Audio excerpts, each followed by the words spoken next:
우리가 기도해야 하는 이유가 무엇입니까? 기도는 역사를 움직이는 힘이 있기 때문인 줄 믿습니다. 아멘. 오늘 말씀을 통해 저와 여러분들의 이 기도와 간구가 이 땅의 교회의 영적인 이 각성이 이 나라 대한민국의 정치적, 사상적, 그리고 사회적 흐름들을 올바르게 잡고 회복하실 그 하나님 앞에 모든 조건을 맡겨드리는 가장 위대한 행위임을 기억하는 저 우리 모든 성도님 되시길 주님의 이름으로 축복합니다. 아멘.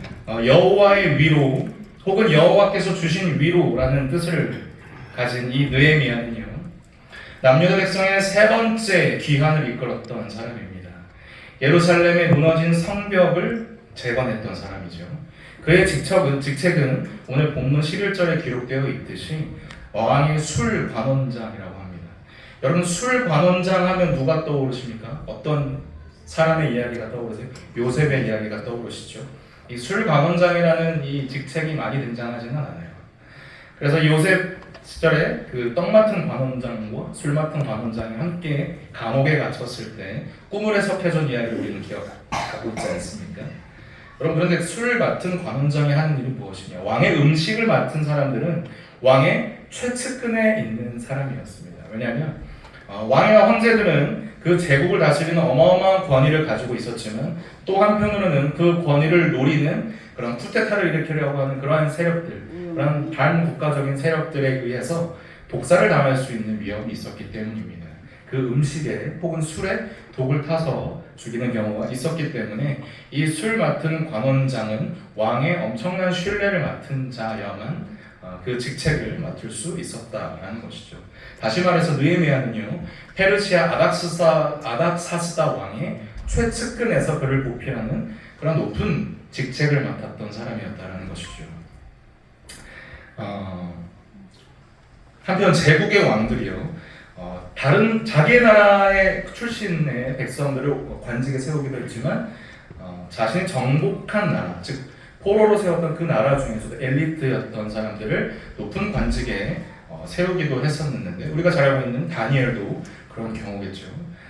반면 이 페르시아 출신도 아니었던 이 느헤미야가요, 대제국의 술관원장에 오르기까지 과연 쉬웠을까요? 결코 쉽지 않았을 것입니다.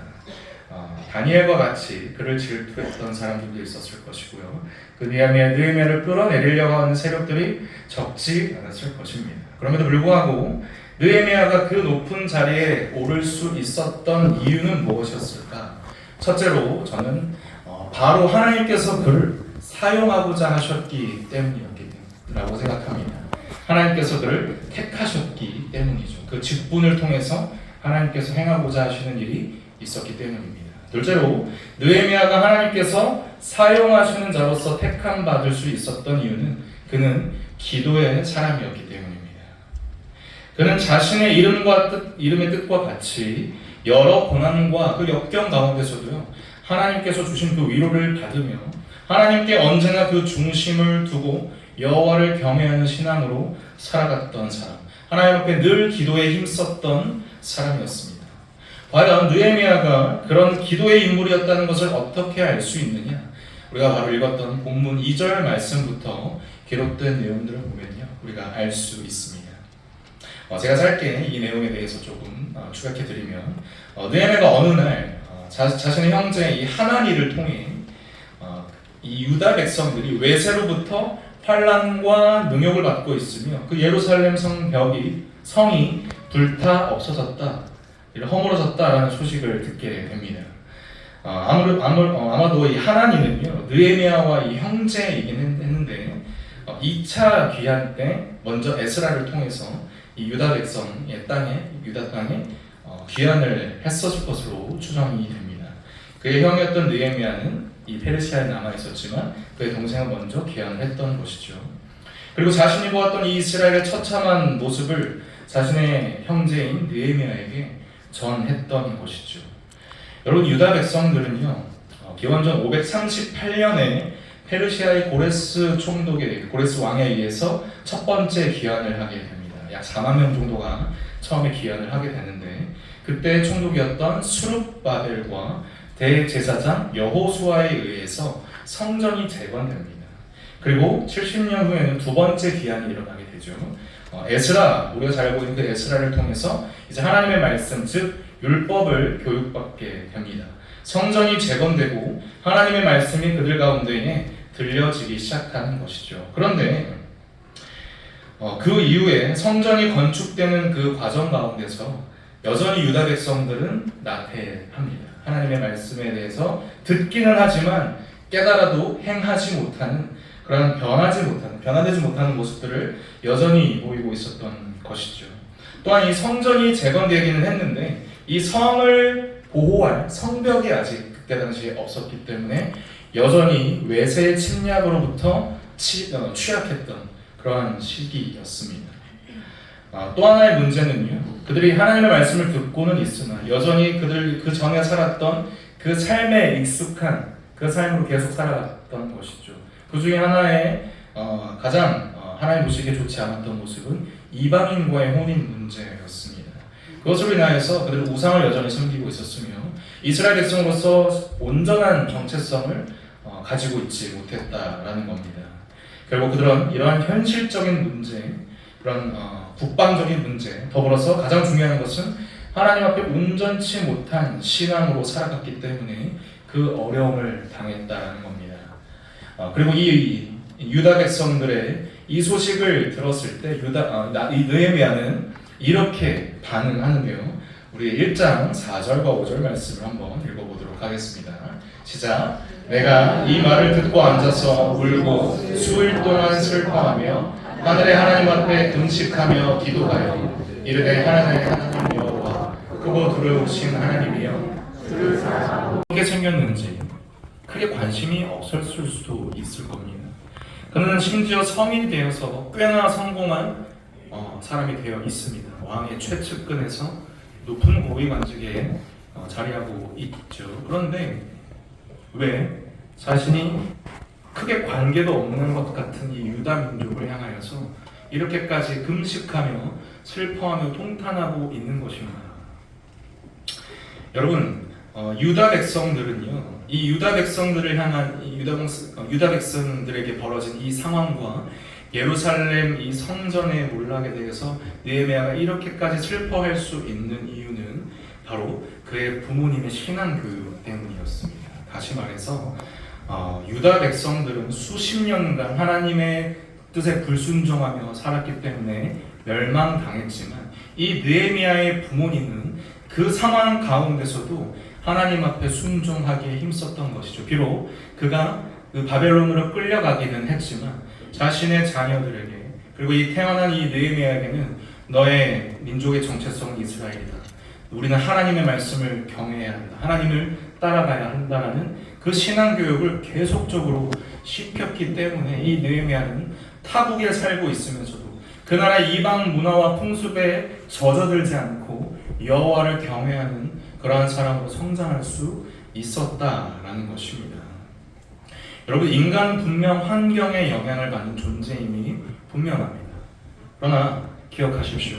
누군가는 유다 땅에 살면서도 그 하나님의 은혜와 말씀이 날마다 주어졌음에도 불구하고 불순종하며 우상을 섬겼지만 같은 환경에 있었음에도 불구하고 누군가는 그 이방 땅에서마저도 하나님의 말씀도 듣지 못했던 그 환경에서마저도 자신의 자녀들에게 하나님의 백성으로서의 그 정체성을 끊임없이 가르치고 그에게 전승해 나갔다는 사실을 말입니다. 그리고 이런 여호와를 경외하는 그 신앙의 교육은요, 이 느헤미야와 같은 위대한 인물을 만들어내었다라는 것입니다. 사랑하는 성도 여러분, 우리 어른들의 신앙이요, 우리 부모 세대의 신앙이 우리 각 가정에서 그 가르치고 먼저 본이 되는 그 신앙이 되어야만 그것을 보고 우리 부모 세대, 우리 어른들이 기도하는 모습을 보고 그 자란 그 다음 세대의 아이들이 이 혼매하고 혼탁한 시대 가운데서도 하나님의 말씀으로 바로 설 수 있는 줄 믿습니다. 이 진리를 훼손하고 말씀이 갈하여져서 어두워지고 있는 이 세대 가운데서도 빛으로 드러날 수 있는 다음 세대를 만들기 위해서는요, 우리들의 신앙의 본이 너무도 필요합니다. 우리의 기도가 너무도 필요합니다. 우리의 신앙을 통해서 우리 다음 세대 아이들이 주님만이 왕이십니다 라고 고백하며 이 어려운 시대 가운데 살아갈 수 있는 쓰임받는 그러한 존재로 성장할 수 있기를 주님의 이름으로 축복합니다. 아멘. 우리 좌우 앞뒤 성도님과 이렇게 한번 인사해 볼까요? 우리의 기도와 신앙의 교육에 따라 다음 세대의 미래가 달려 있습니다. 할렐루야. 우리 1장 6절과 7절 말씀으로 이어서 보도록 하겠습니다. 시작. 이제 종이 주의 종들인 이스라엘 자손을 위하여 주야로 기도하오며 우리 이스라엘 자손이 주께 범죄한 죄들을 자복하오니 주는 귀를 기울이시며 눈을 여시사 종의 기도를 들으시옵소서. 나와 내 아버지의 집이 범죄하여 주를 향하여 크게 악을 행하여 규례를 지키지 아니하니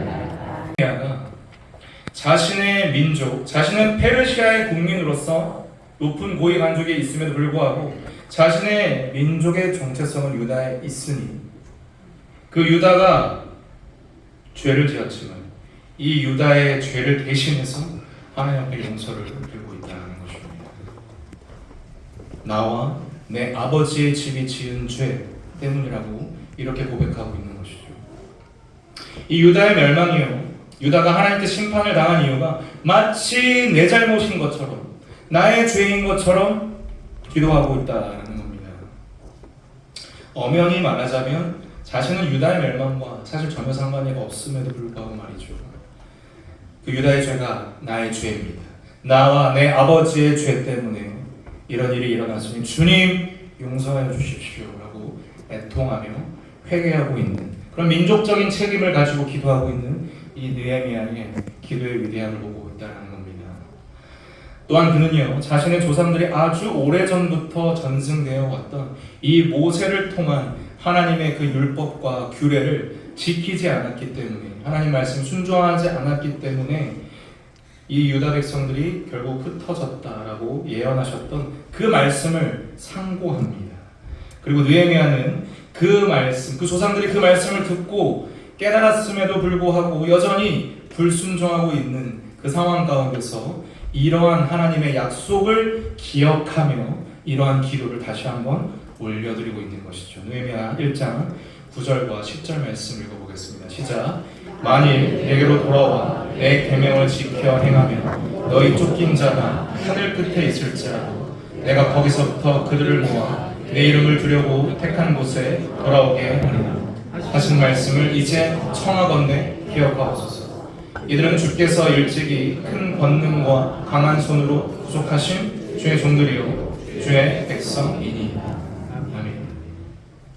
그들이 불순종하여서 하나님께 심판당했을지언정 하나님께 다시금 시선을 돌이켜 그 계명을 지켜 행하면 하나님께서는 하늘 끝에 있을지라도 그 백성들을 모아 내 이름을 두려고 내가 택한 그곳에 돌아오게 하리라.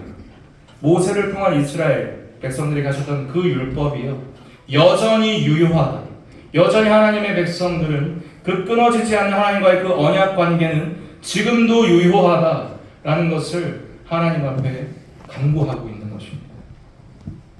느헤미야는 하나님의 말씀을 가지고 기도합니다. 그 말씀이 신명기 30장 4절 말씀에 기록되어 있는 그 말씀입니다. 하나님께서 그때 우리의 조상들을 통해 하셨던 그 약속이 지금도 유효한 줄 믿습니다. 우리가 회개하는 심령으로 하나님 앞에 나아갈 때 하나님께서는 그 하늘 끝에 있는 흩어져 있는 백성들일지라도 하나님의 이름으로 택한 그곳에 우리가 다시금 모여 주님 앞에 겸비하여 설 수 있는 백성들이 되게 하여 주십시오. 우리 이 땅을 보호해 주십시오. 유다 민족을 지켜 주십시오라고 기도하고 있는 겁니다. 사랑하는 성도 여러분, 알고 계십니까? 이 나라는요, 정말 이 세계는 전에 보지 못했을 정도로 어지러운 시대를 우리는 살아가고 있습니다. 단순히 경제적인 문제뿐만이 아니라 이 땅의 자유와 질서, 또한 하나님의 말씀의 진리마저도 억압되고 있는 이런 악법들이 너무나 수없이 많이 통과되고 있는 시대를 우리는 살아가고 있습니다. 이미 수십 년 전부터 계획된 그 사단의 계략이 서서히 틈타기 시작하더니요, 어느새 우리의 턱끝까지 차올라서요, 우리는 고사하고 우리 다음 세대에게 너무나 큰 위협을 가하고 있는 시기라는 겁니다. 수많은 미디어와 언론 매체들에 의해서 왜곡되고 잘못된 정보들을 받아들이고 있습니다. 그들이 듣고 있는 음악, 보는 영화, 애니메이션, 이 모든 것들이 하나님의 창조 질서를 반하는, 반기독교적이고 진리에 반하는 그러한 영향력을 끼치고 있는 그런 시대를 우리는 살아가고 있습니다. 그들은 그것이 잘못된 것인지도 모른 채 무분별하게 받아들이고 있다는 겁니다. 여러분, 이 땅 대한민국을 위해서, 이 나라의 교회를 위해서 우리는 기도해야 될 때인 줄 믿습니다. 이 시대에 일어나고 있는 이 흐름들에 있어서 우리는 하나님의 말씀의 시점으로 세상을 바라봐야 합니다. 기독교적인 이 세계관으로 이 세대를 바라볼 수 있어야 한다라는 것이죠.